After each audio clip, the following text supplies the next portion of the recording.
Good morning, everyone. Thank you so much for your patience with me. I am excited to be here this morning.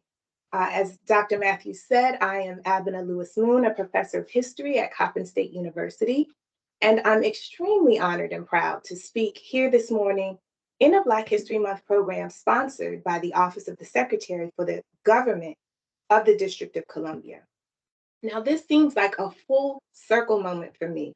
Although Dr. Matthews was my student, there are some things that he doesn't know.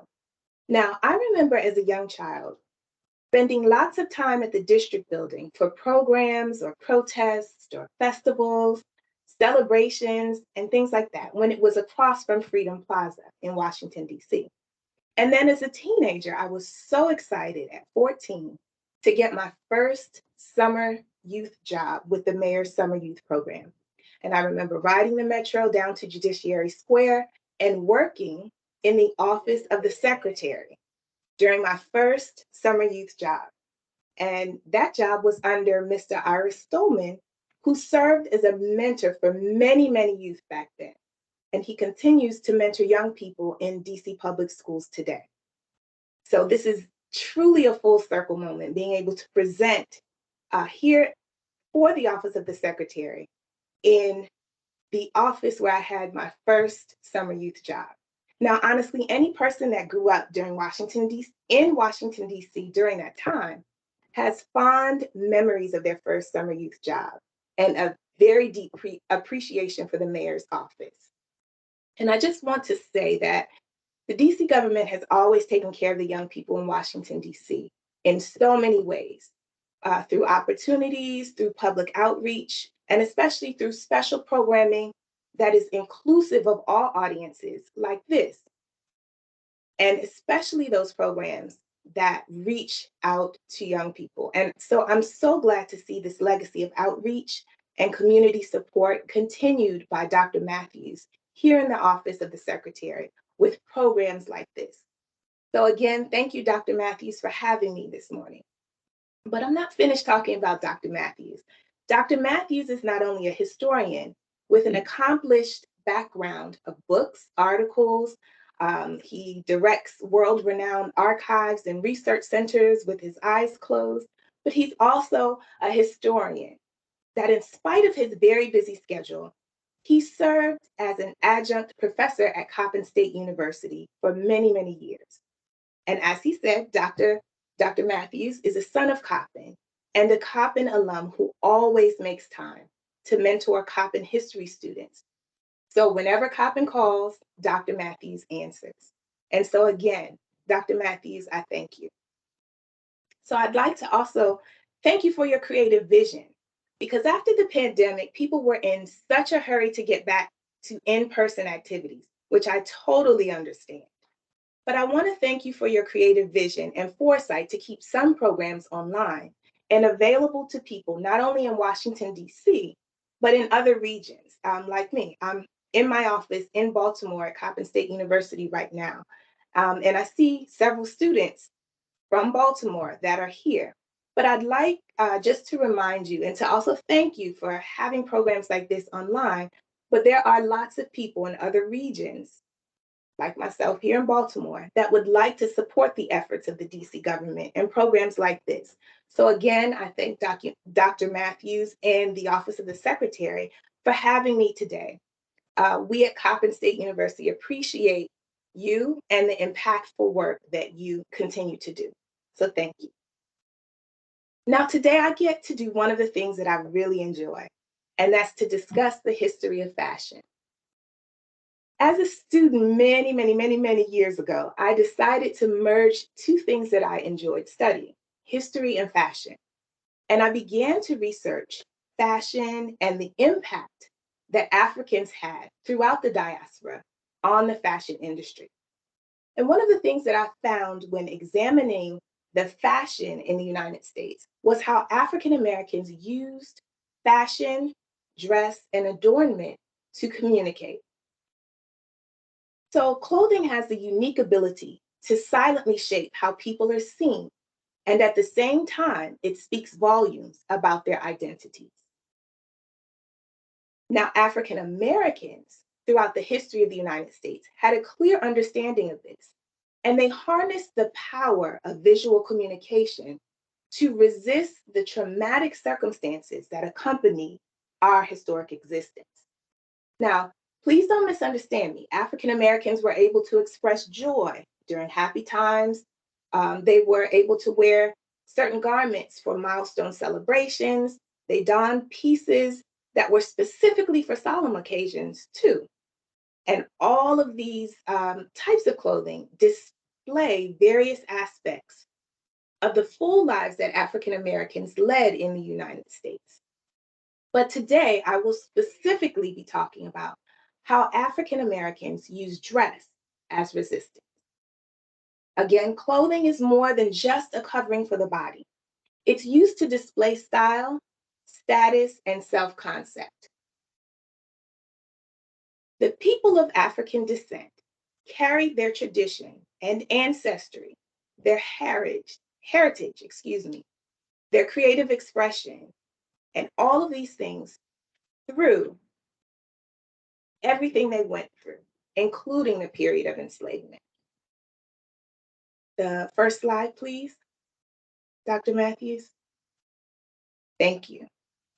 Before being forced to come to the Western Hemisphere, Africans were physically stripped of any clothing, adornment, anything that could create linkages to their African homeland. And this was done during the seasoning process, which forced assimilation. And this was done after Africans endured the horrors of the Middle Passage. Now, fortunately for us, today, in 2023, some things are inherent and remained with them throughout these atrocities. Next slide, please. During the 17th century, enslaved people were forced to wear cheap yet durable clothing made out of stiff, scratchy, unyielding, non-pliable material like Osnaburg fabric, which was then referred to as Negro cloth. And this Negro cloth was an incessant physical reminder of an enslaved person's station in life. Next slide, please.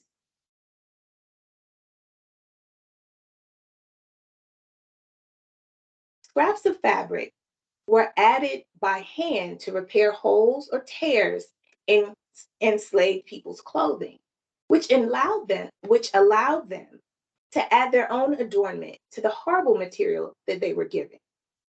Natural dyes were also used to enhance slave fabric. Next slide, please. Enslaved people relied on the memory of African aesthetics to create beauty despite their circumstances, and they resisted in other ways by reaching back and using innate Africanisms to drape, tuck, and wrap the cloth in distinctly African methods. Next slide, please. In the 17th and 18th century, Black people were forced to wear European-inspired clothing, especially if they were forced to work in close proximity to the white family or they were enslaved and forced to work in the big house. Next slide, please. In some cases, certain articles of clothing were seen as status symbols among free Blacks especially. Therefore, next slide, please, excuse me.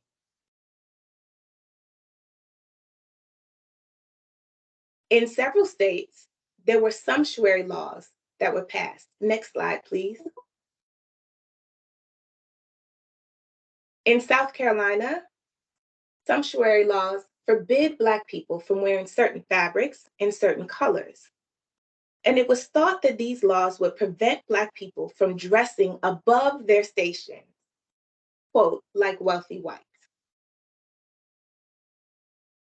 I think I skipped a slide, but that's okay. We can stay here. In Louisiana, sumptuary laws forbid Black women showing their hair in public. They were forced to wear tie-ons to cover their hair. Black women resisted this attempt to minimize their beauty by turning these tie-ons into symbols of pride.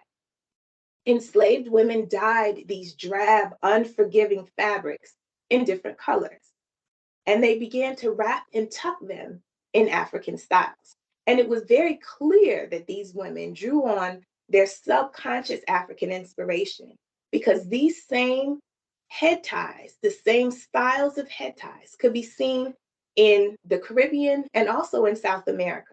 So there was something innate that they used to pull from. Now, these same sumptuary laws apply to free women as well. They forced free Black women to cover their hair.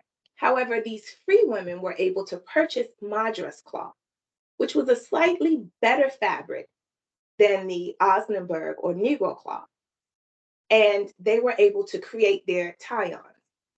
Free women dyed the tie-ons in bright colors and adorned them with beads and ribbons. Now, Black women used what was meant to disparage and denigrate and mock their social status. They used that to hold their kerchief wrapped heads high in bold resistance to empower themselves. Next slide, please.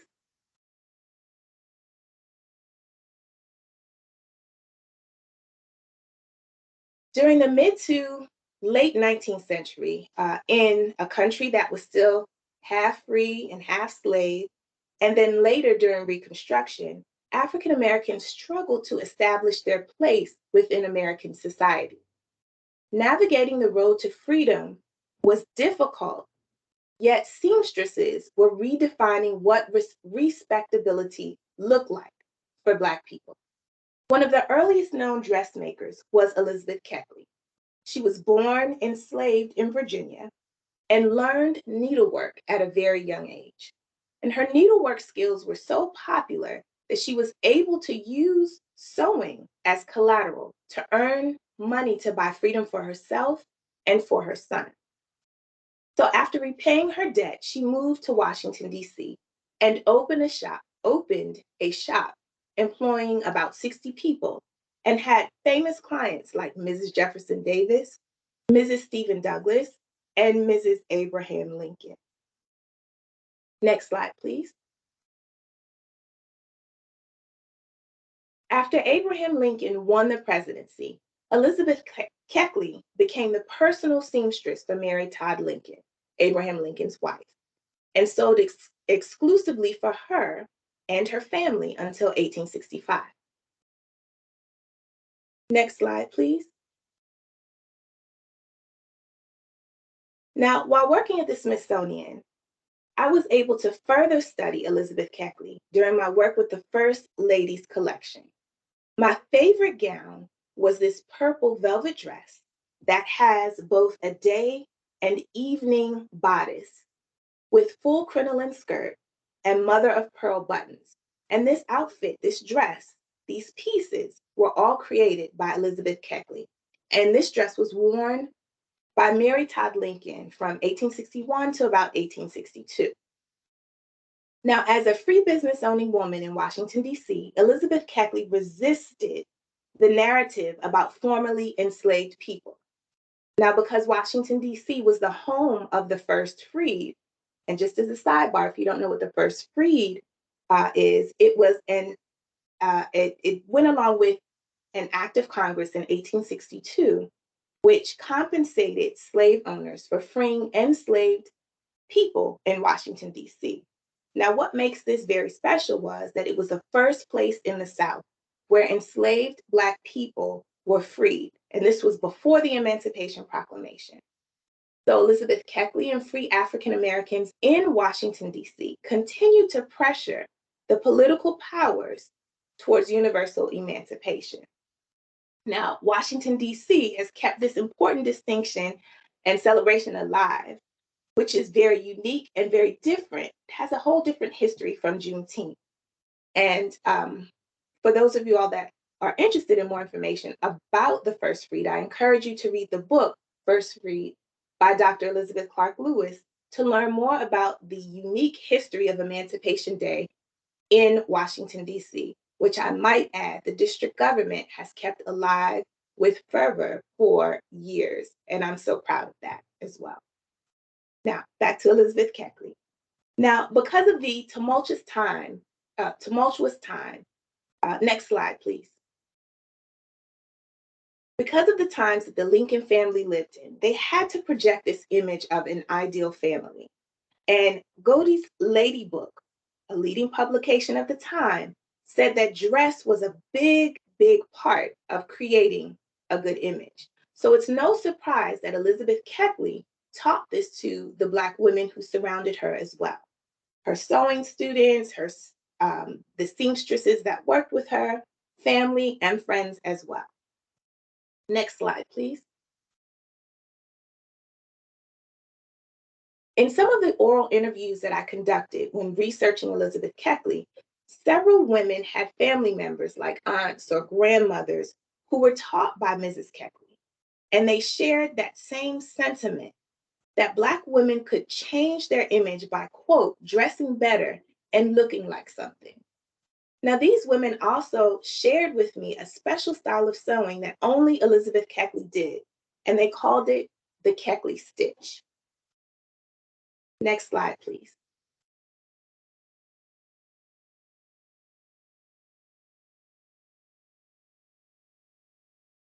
During the post-Civil War era and into the 20th century, African Americans sought to reverse the stereotypes that were projected and correct how others viewed Black people. African Americans worked hard to resist the projected feelings of inadequacy and the concepts of inferior beauty, inferior physical beauty. Next slide, please.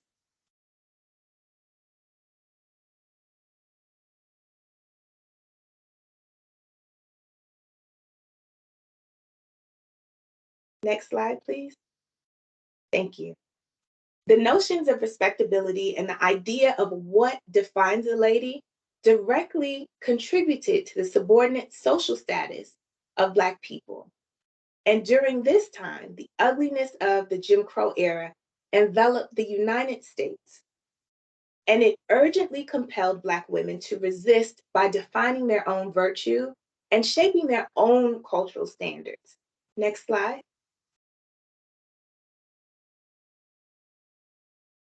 In upper and middle class white America during the 1880s to 1920s, dress was used to display social and economic wealth for whites, while African Americans used dress to assert their rights of respectability, their right to respectability, and their desire to be treated like complete and fully recognized women and men.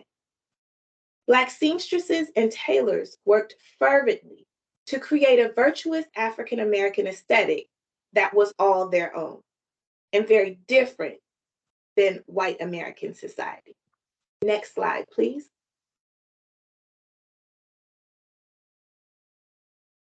Now, it was only in the church setting where Black women were able to safely express this creative ingenuity without the constraints of class.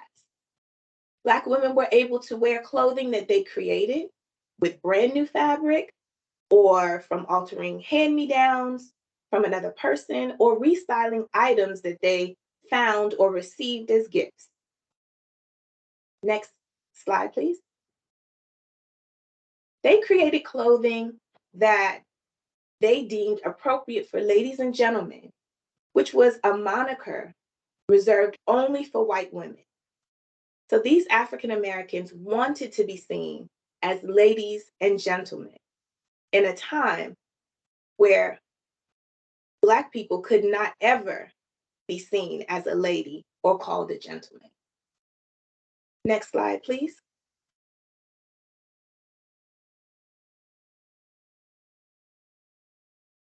For Black women, exuding this ladylike presentation was a giant step toward winning the title of a lady. The importance of proper speech, attitude, and pleasant demeanor was taught to them as children. They were always taught to look well kept, to always be clean, and always presentable. Next slide. In the years following World War I, Black women who sewed were able to work in small shops and they sold for larger white designers who oftentimes stole their work and never gave them proper credit for their creative designs. However, this did not limit those Black designers. They continued to create clothing for their loved ones, family, friends, and they also took on personal white clients who tried to treat them, these Black seamstresses, as well-kept secrets.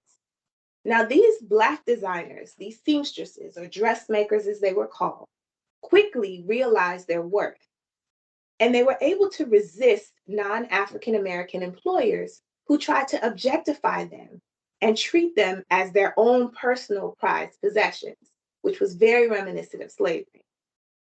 The seamstresses would limit the number of jobs that they would accept from white employers.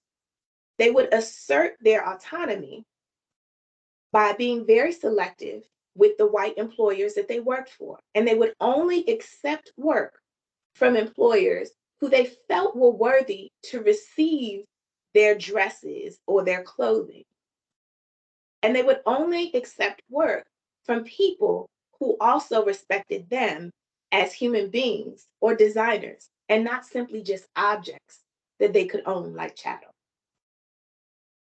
Next slide, please. Now, this display of deportment that we see here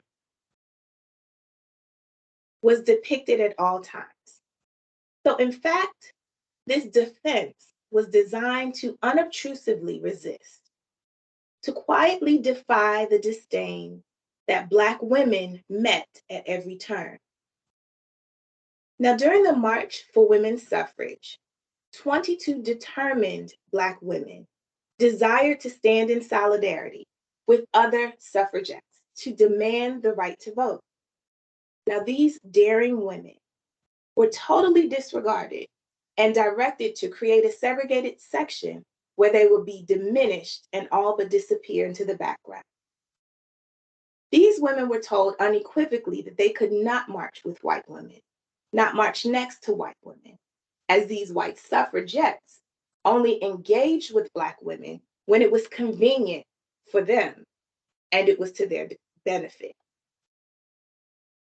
However, this derisive response did not deter these dazzling women. They doubled down and deepened their determined stance to defeat sexism and racism. These 22 diplomats deliberately defied the racist and white feminist norms of the time and marched anyway. They were described as women who displayed dignity in the face of discrimination. These dignified women of Delta Sigma Theta were a natural extension of the Black Women's Club movement, which sought to encourage the agency of Black women to dictate the direction of their own future. Next slide, please. Now, with the explosion of media in the 20s, 30s, and 40s, radio, film, and eventually television bombarded Americans with stereotypical tropes of African Americans. These images poured into their theaters and living spaces through films, radio shows, newspaper, and magazine advertisements. Films like Birth of a Nation, Gone with the Wind, radio shows like Amos and Andy, and racist advertisements further perpetuated negative stereotypes of Black people, which were fed to the US consumer through popular culture. Now, the mammy image, an asexual, usually fat, faithful servant who was loyal and always happy to serve. And the mammy was more concerned with her white employers than even her own family. Now, this was a beloved construct which alleviated white guilt after slavery.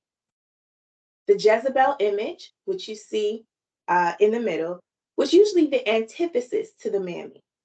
The Jezebel was usually portrayed as alluring, beguiling, or a sexually insatiable temptress, which was in stark contrast to the implicit, virtuous, pure, and modest nature of the white woman. Now, this allowed the rationalization and justification of the rape of enslaved women. Lastly, the sapphire image. This is the irrational, sassy, strong, and angry Black woman who enjoys emasculating men, but never smiles and always complains.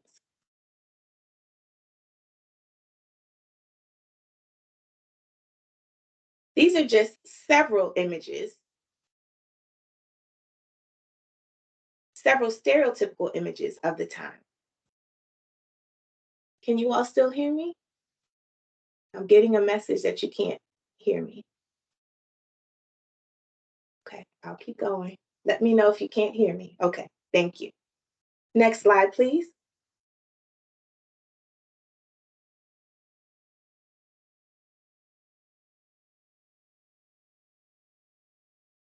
In the post World War II era, the unsettling truth facing African Americans was dire.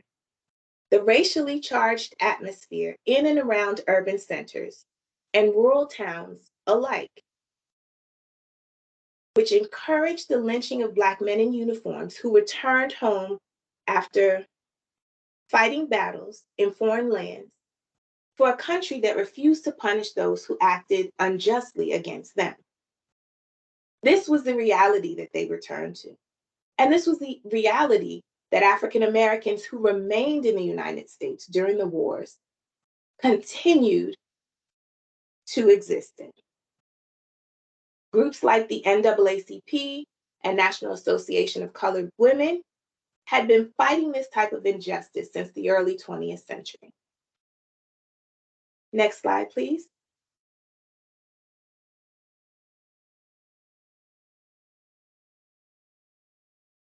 However, with technology bringing television images into American rooms, a new style of resistance was developed during the Civil Rights Movement. Black people were now using media to show what was truly happening to African Americans all over the United States.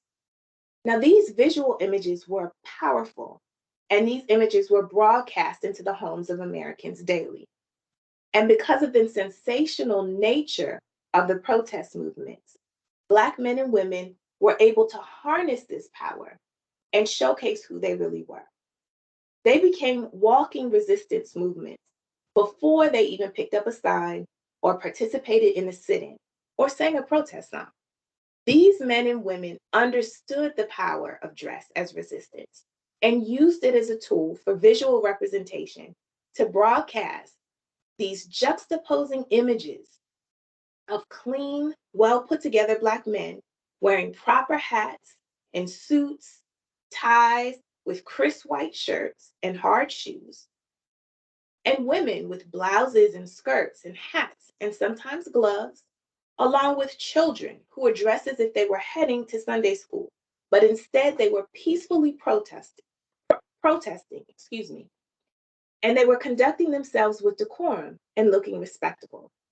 Yet these seemingly non-threatening people were relentlessly being met with violent, oppressively aggressive white mobs and police forces with vicious dogs and water hoses to terrorize protesters and make arrests. Next slide, please. Although it was taboo for Black men to touch white women, historically, white men held free rein to abuse Black women's bodies. As shown here, women protesters were treated just as badly as men. In the 1960s, young women, students from Morgan State in Baltimore, were sent to jail for protesting segregation at the Northwood Theater.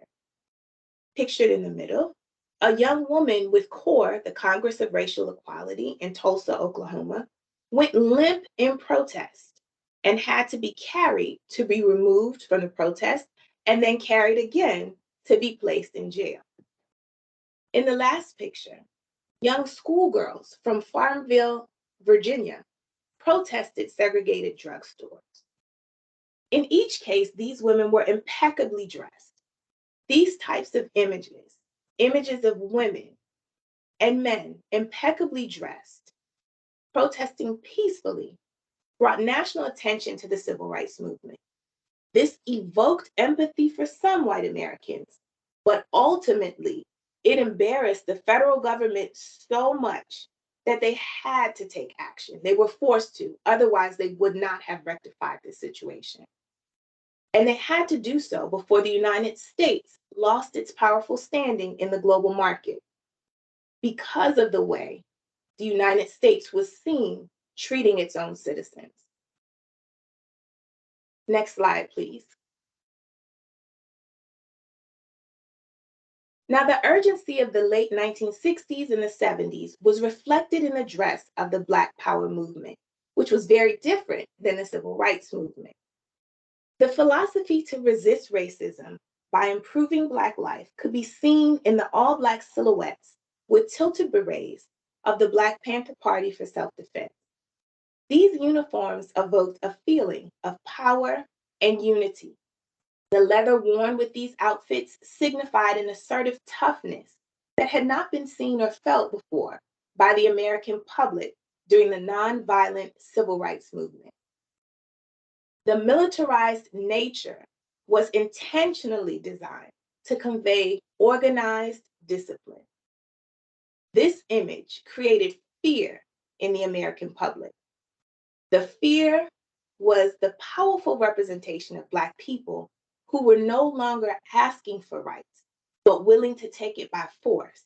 And that was a scary thought for most white Americans. Next slide, please.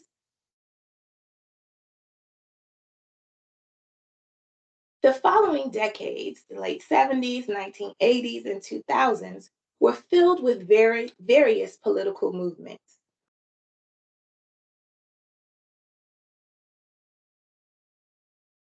Out if I'm sitting still too long. Black people continued to resist. However, the resistance through dress became literal. Buttons with political statements and t-shirts with slogans became popular.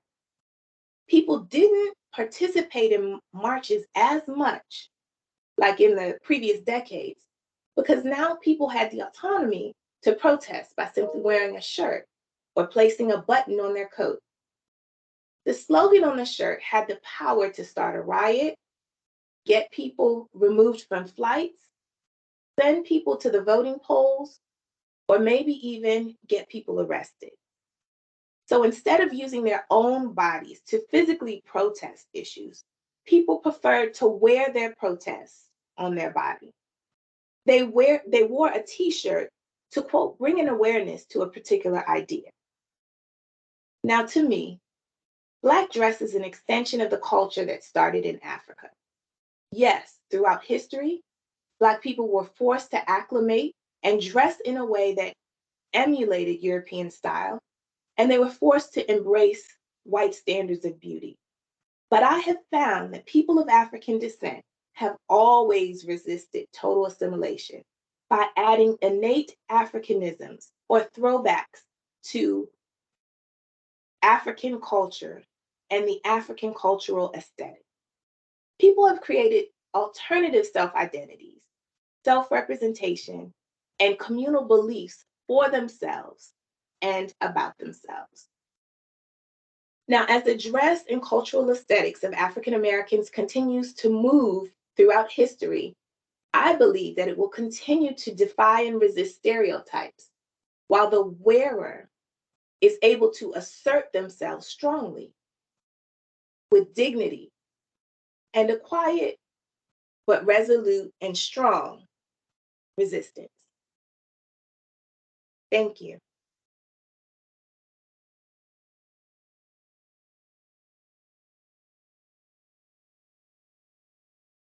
Dr. Matthews, I'm hoping that people have questions or comments, and I am very open if we have time. I'm not sure how our time is running, but I'm open to answering any questions that people might have.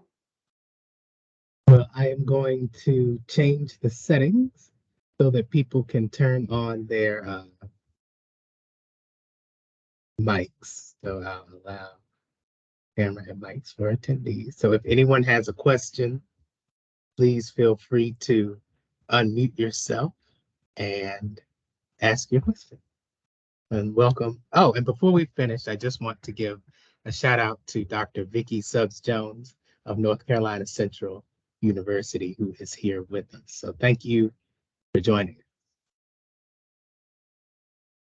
Good morning, Dr. Lewis-Mhoon. This is Dr. Jowers Barber. Thank you so much for that presentation.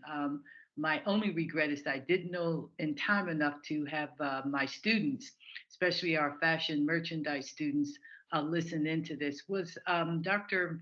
Matthews, Dr. Matthews, is this being recorded and can you share this? So I would love to Yes. have faculty show it to students. And Dr. Yes, it's Lewis-Mhoon, for such a time as this, with all of we see that we're fighting some of the same old battles and things are catch 22ing us. What do you see as, or do you see that kind of resistance now in fashion? Where do you see women of color uh, sort of creating a stand, or do you still see that kind of determination to show resistance through fashion? Thank you. Thank you, Dr. Jowers. Thank you for your question. I think that people are still resisting. I think it just looks a little different. So, as I said, in the decades in the past, people would use their physical bodies to protest. And now, and the visual images that were projected from seeing these people dressed impeccably and standing on picket lines or performing sit ins or marching down the street, that evoked a visceral reaction. I think now people have changed. With the advent of technology, I think people will still protest, but they'll just do it in a different way. And what I'm thinking about now is I think about all of the Black designers who are now trying to carve their own space in the international fashion world. And I'm very careful when I say carve their own space because Black designers have always existed. They've always been here, they've always been designing, and the Black community has always supported their efforts. However, when it becomes trendy to wear a Black designer, international fashion houses take notice. They also know that there will be large amounts of money that follow those Black designers because it is a fact that people of African descent are stylish and we spend money for our style. And so I think the defiance through fashion at this moment in time in 2023 is there through international fashion. And I'm talking about like people like Virgil Abloh, who has passed away, but at the helm of an international fashion house. People like the Women of Harlem Fashion Row, who are here in the United States, and they have achieved a platform where they can now uplift lesser known fashion designers. And so I think that once these aspiring designers get the international notoriety that they deserve, they will then use that platform to further resist or further promote some of the ideas that actually affect the Black community. And not only the Black community in the United States, but the Pan-African community all over the world. Thank you. Thank you. Thank you, Dr. Lewis-Mhoon. We have some questions in the chat. First question, how has African American fashion, like hip hop, changed style in the US? Well, I think hip hop fashion, well, of course, there are pillars of hip hop, but I think fashion and dress is one of the most influential, especially now.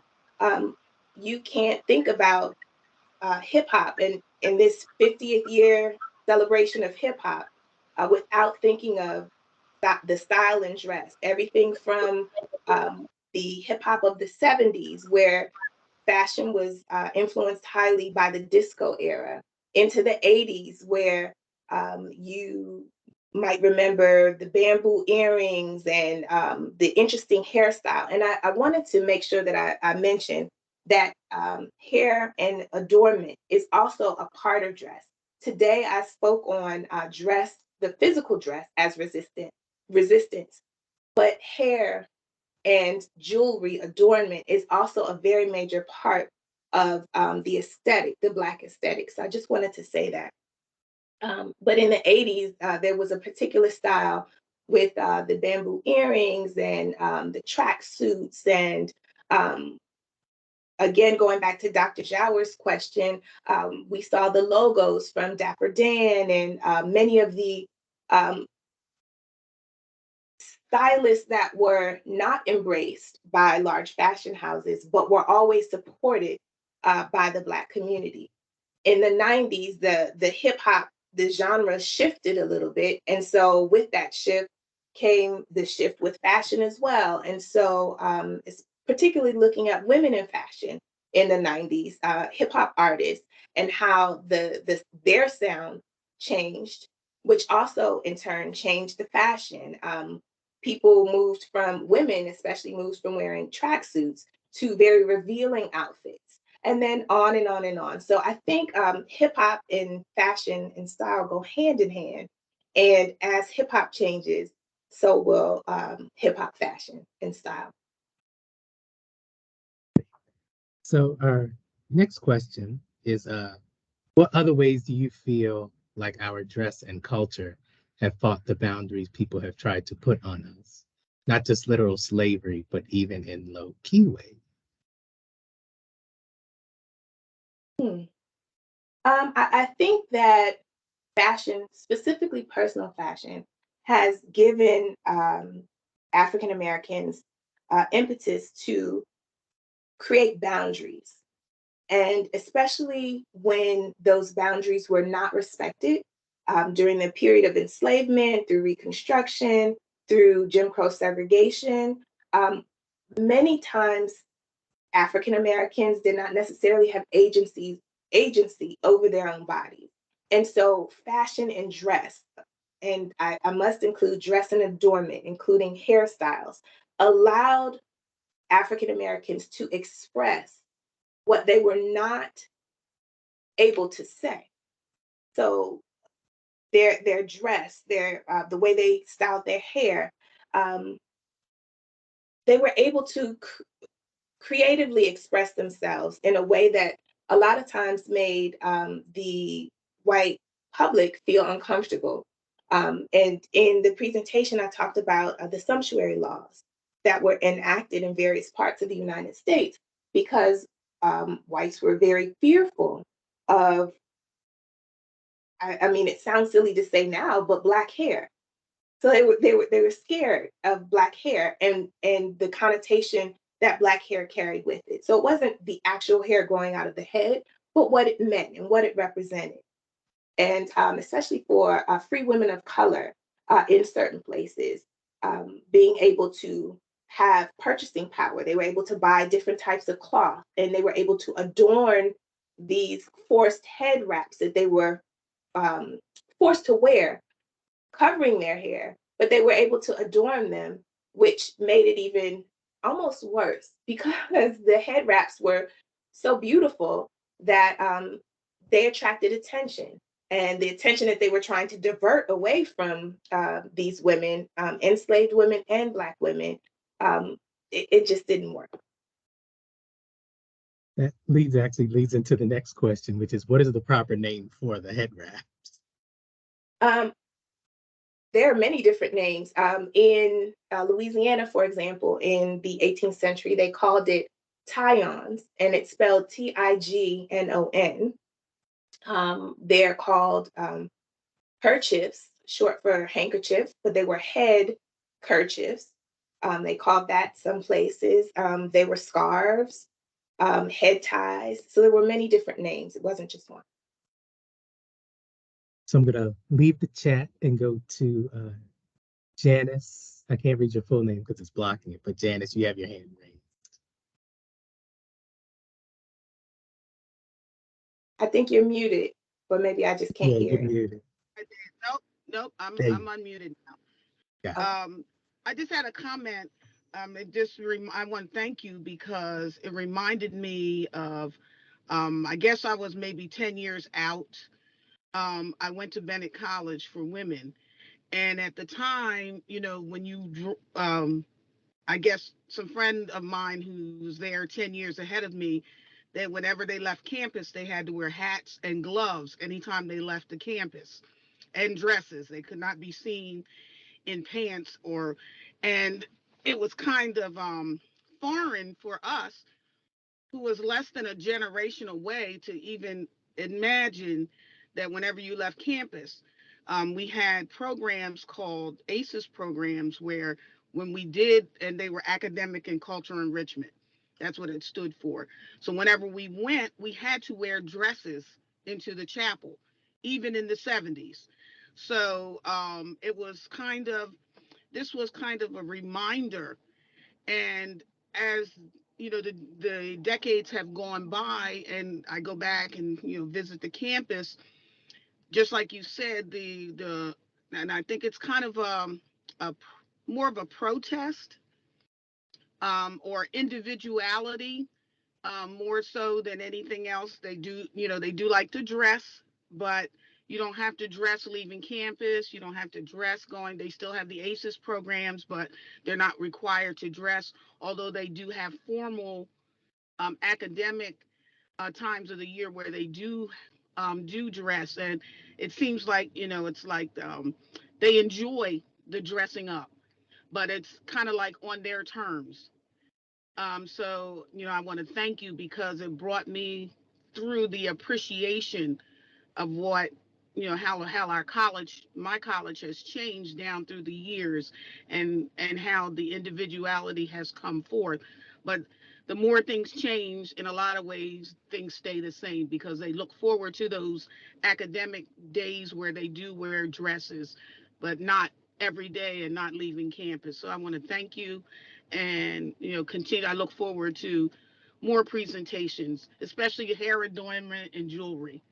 Thank you. thank you for that important point. I would be remiss if I didn't say that in the 21st century, things are a lot less formal. And so you brought up an excellent point. People don't wear the suits and dresses unless they are going to a formal dance or to church, possibly even to church. People don't dress up like they used to. And so I think that's an important shift, and it's a very noticeable shift. And I thank you for bringing that up. That's very important. And again, it goes to when we were talking about the different types of protests. Now in 2023, people instead of physically protesting, they make an Instagram post or they support something or bring awareness to or attention to a cause by posting it on Twitter. So I think the less formal nature of dress that you notice goes right along with the types of resistance. And I guess it's just it's the times and the advent of technology. So thank you for bringing that point up.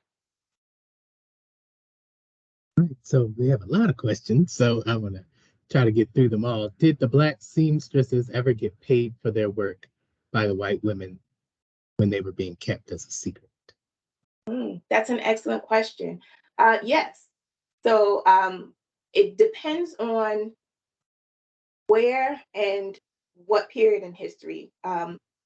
During post Reconstruction, which is the end of the 1870s up to 1900, it was very difficult for African American women to demand just about anything because the country was in such a flux that their demands weren't being heard. However, in the 20th century, many African American women, again supported by many women's clubs, which and the women's club movement, for those that are not familiar, happened all over the United States, and the Black women's club movement happened all over the United States. It was a part of the Reform era, but there were small local groups of women that would band together, united around um, a certain issue, whether they were penny savers clubs, women that saved money together to um, invest their money in banks, whether they were women that got together around the issue of trying to advocate for the vote, trying to advocate for an issue, trying to stop lynching. These clubs, these local groups that were established in cities and towns all over the United States really advocated for women. And it was within these circles, in these clubs, in churches, wherever Black women created their community, they would talk amongst themselves. And many times, seamstresses would have these groups called sewing circles.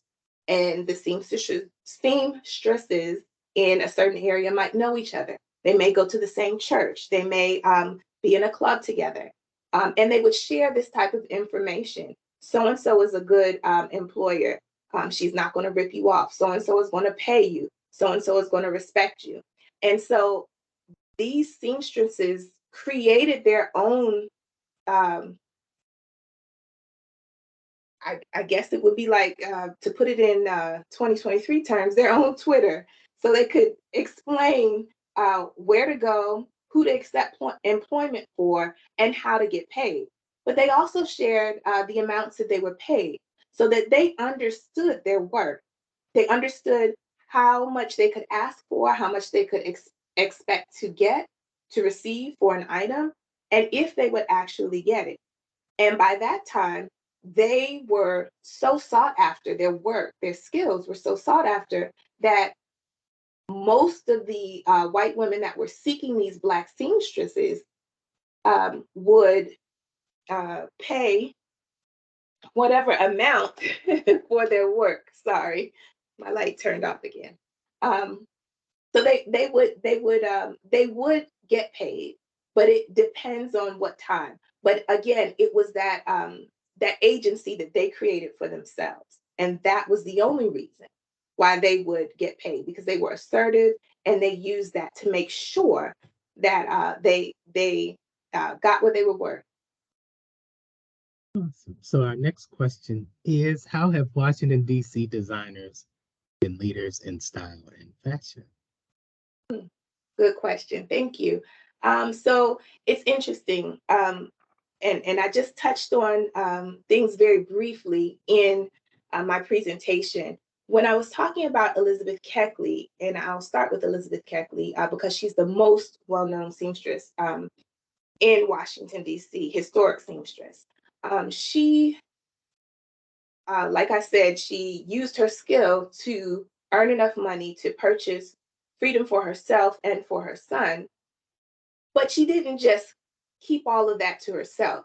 She taught younger women how to sew. She held classes. She also started a business and had about 60 people working for her, where she ran that business. And so she directed women with their sewing. And so, again, with what I was just talking about, these clubs or sewing circles, women in churches and church groups, they would share this knowledge with each other and pass it down.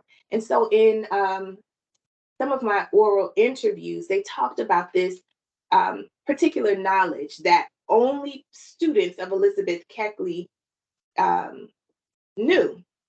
And it was so very interesting to me because when I was able to sit with these women and hear their stories, they were able to tell me about this Keckley stitch, which I had never heard of in all my research. I had never heard of it. And they described it, they showed it to me. And lo and behold, when I did the examination at the Smithsonian with the First Lady's gowns, with the First Lady's collection, I could clearly see the Keckley stitch in the items. And so this powerful, again, speaking to agency that these women had um, was just it's astonishing. And so, Dr. Matthews, I forgot the rest of the question. I think I went off on a tangent. But in So my Washington, D.C. designers who have leaders in style and fashion. Okay, so Elizabeth, thank you. Elizabeth Keckley was a famous historic designer, but there are a ton of Washington designers. One that stands out in my mind, she's a hat maker, modiste, Vanilla Bean, who had a shop, Benet Millinery, on 3rd Street in Northwest for years and years and years. And I had the opportunity to work with her as well. And she's a famous hat maker, but truly the moniker would be designer. And she made fabulous hats locally here in Washington, D.C. She's famous with a certain group of people. She has a loyal following. She had a loyal following. Um, uh, and many of the women who attended churches, many of the first ladies in the area wore her hats. I mean, you could see a Vanilla Bean hat a mile away. There was a special style about her. And Washington, D.C. has a lot of creative fashion designers. So those were just two that I named. So so we have a couple more questions, and I know our time is getting past, so I'll try to be quick. So has this been expanded into a full class at Coppin or elsewhere? What did you say? Has this been expanded into a full class at Coppin or elsewhere? Well, I will be teaching the history of fashion in an upcoming semester at Coppin State. So I invite all of you all to take the class. It will be wonderful, and I'll get to delve into each of these topics a lot more. So thank you for asking that question.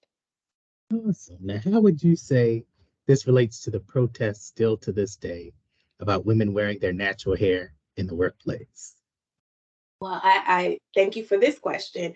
That we've seen some shifts over time. Within the last 20 years, we've seen the military um, tell women that natural hair was not acceptable, that they had to straighten their hair to serve in the military, that it was unkempt, even if it was in a bun. So we've seen that change. We've also seen issues where children were kicked out of school because they had dreadlocks or they wore their hair in a naturally growing style. Especially, I'm trying to think of the word that wicks in Florida, the very, very thick dreadlocks that are free growing. A lot of times, school systems don't accept that. And so they force students to change, especially if you attend a private school, you have no recourse. And so we've seen things change over time, but there is still a need for legislation against it. The Dove Act was one of the laws that was passed recently. And of course, it's not a universal law. It's been accepted in some states, in certain states, where people by law are allowed to wear their hair in the state that it grows naturally out of their scalp, which is ridiculous. I mean, just to think that we have to have a law that says that you can wear your hair in the way that it grows out naturally, it is crazy.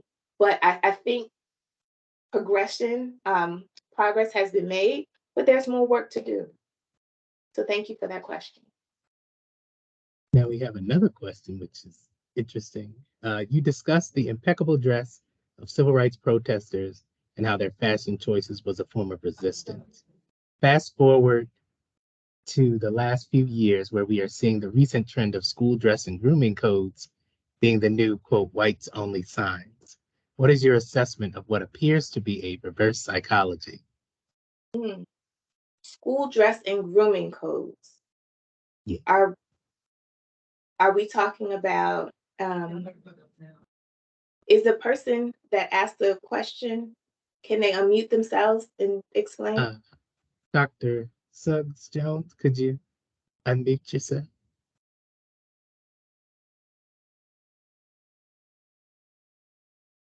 Maybe they were asking, maybe they were asking the question along with Miss McElrath. Um,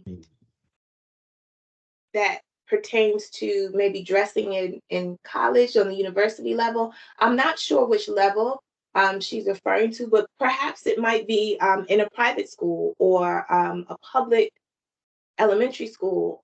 I'm not quite sure.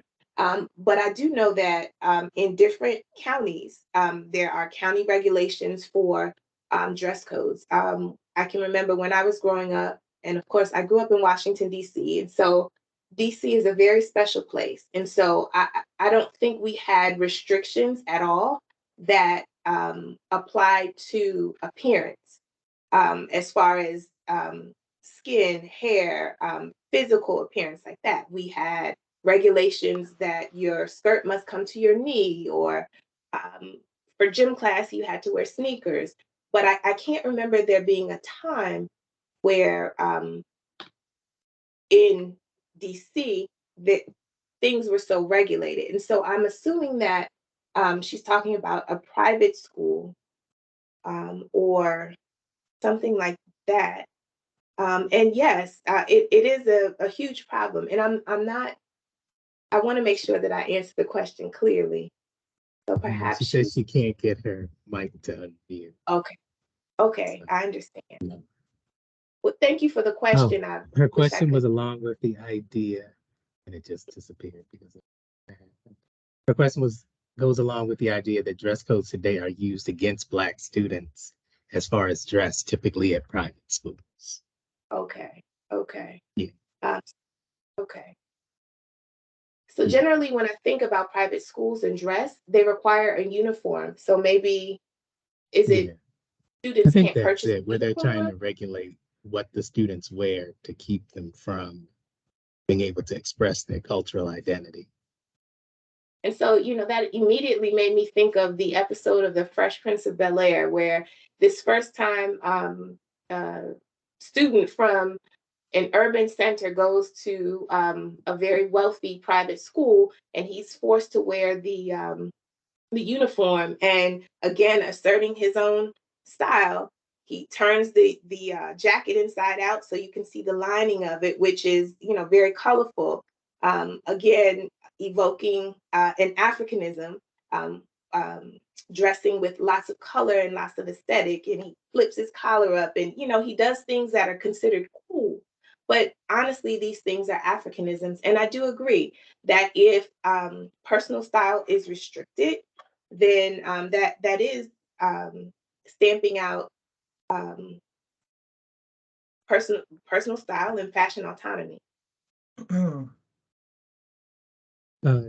Joshua, you have a question? I see you come off mute, Joshua Collins. Maybe he didn't mean to come off mute. So our final question is, I lost. If there were any piece from Elizabeth Keckley you could wear, which one would you choose? That's an interesting question. Honestly, from working with the collection, I'm not built to wear any of those gowns. Those gowns are heavy and they're hot, and the fabrics are very stiff and unforgiving. But the piece that I showed, the purple velvet piece, that was my favorite piece to look at. I think after about 3 minutes of wearing it, I will be over it because it is heavy. It's a full crinoline skirt. There's a bodice and also a jacket. I mean, it's a lot. But that was indicative of the style of dress during that period. But I do love that was my favorite to look at. But Elizabeth Keckley also created practical fashion for people that were not presidents' wives.